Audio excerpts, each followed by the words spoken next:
eta gaur borroka egun izugarria lortu dugu. Zorionak!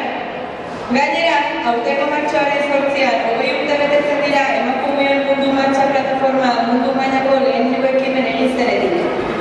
Urte honetan ere, bizitzeko erresistitzen dugu, eraldatzeko martxan gaude lehen orokorraren baitan, nazioarteko 5. ekintza antolatu da mundu mailan.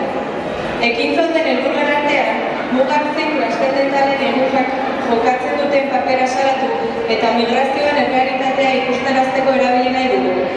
Hortaz, Euskal Herrian ere, datozen hilabeteetan nazioarteko ekintza prestatzeko lanetan murgilduko gara, herrialdetan dinamika hauek pizteko eta urrian ekintza bateratuak prestatzeko helburua izanik. Denak aski izan arte martxan jarraituko dugu.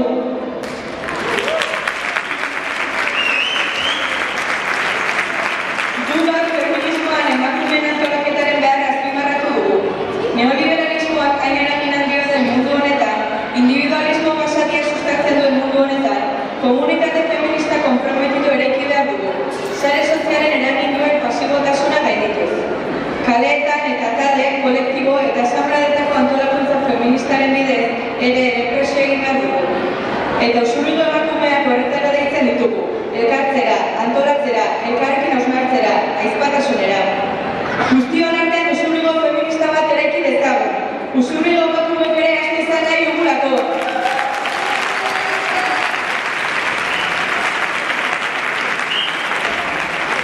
Eta azkenik, gaur eta berrik eskuipuntu zaharkitu, misogino eta homofobiari aurre egiten dion feminismo antimarxista defendatzen jarraituko dugu.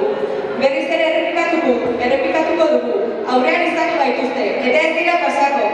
Aurten ere borroka gaituzte. Gora!